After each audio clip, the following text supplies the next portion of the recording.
il y a des phrases, c'est comme les journaux. On se demande pourquoi on les ouvre et pourquoi Elle on était se lance compliquée dedans. celle-là. Hein. Ça va, Fred? Oui, ça va très bien. Quoi de neuf dans ces pages culture? Malheureusement, ça va aussi très bien pour les fake news qui sont en couverture du Figaro. Autrement dit, les rumeurs, les bobards colportés par les réseaux sociaux, donc par tout un chacun, puisque les réseaux sociaux, c'est nous. Essentiellement, le problème des fake news va devenir encore plus crucial avec la campagne des européennes. Parce que, en plus, ça tombe bien, c'est bientôt le 15e anniversaire du lancement de Facebook et la campagne des européennes va commencer puisque c'est fin mai.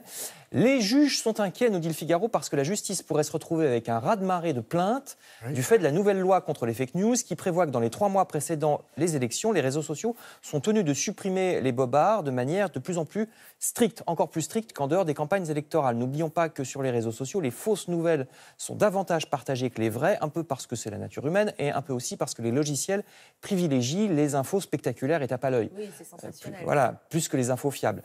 Pour la justice et la police, c'est un boulot énorme de retrouver l'auteur d'une fake news, de vérifier ensuite s'il était de bonne foi ou s'il a vraiment voulu bidonner, sans compter qu'il faut savoir distinguer un photomontage réalisé dans un but humoristique d'un autre réalisé dans un but de tromperie.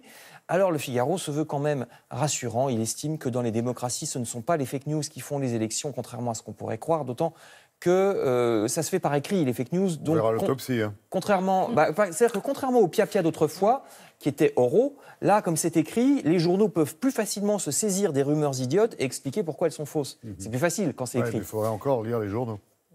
Il faut de toute façon lire les journaux. Par exemple, le Check News de Libération ou bien l'œil du 20h sur France 2, par exemple. Excellente chaîne. Vous lirez ça dans Le Figaro. Après ces histoires virtuelles, passons à du concret grâce aux Parisiens qui nous proposent d'aller visiter l'église de Brie-Comte-Robert en Seine-et-Marne, tout récemment restaurée avec une superbe mise en lumière, comme vous le voyez. Un autre monument, mais de la chanson cette fois, c'est la chanteuse folk américaine Joan Baez, immense chanteuse et guitariste. Pas la même façade, ouais. Saluée à la fois, elle est très bien mise en lumière aussi, vous voyez.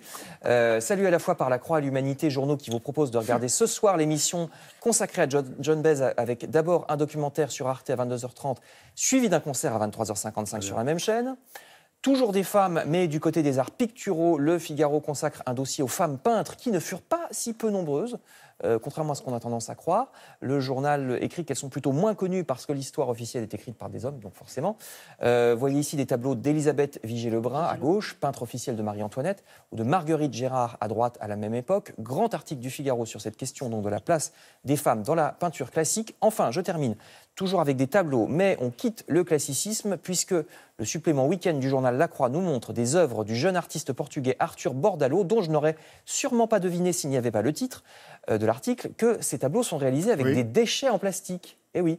En plus, il fait souvent le portrait d'espèces animales menacées. Mais oui, c'est très beau. Magnifique. Du fait de la pollution. Puisque, évidemment, les espèces animales sont menacées par notre pollution, donc il utilise du plastique. Alors, on peut le voir dans une expo au 10 avenue de France, dans le 13e arrondissement de Paris, et aussi en extérieur, tout près de là, sur les murs de l'ancienne gare du boulevard Masséna, actuellement désaffectée. Elle est dans un cul-de-sac vers la rue Watt. C'est très intéressant, ce quartier à Paris. Oui, j'ai dit, dans le 13e arrondissement de Paris. C'est notamment le théâtre d'une nouvelle de Léo Mallet, parce que la rue Watt est souterraine. Enfin, ça donne... Allez-y par un temps de brouillard, c'est très impressionnant.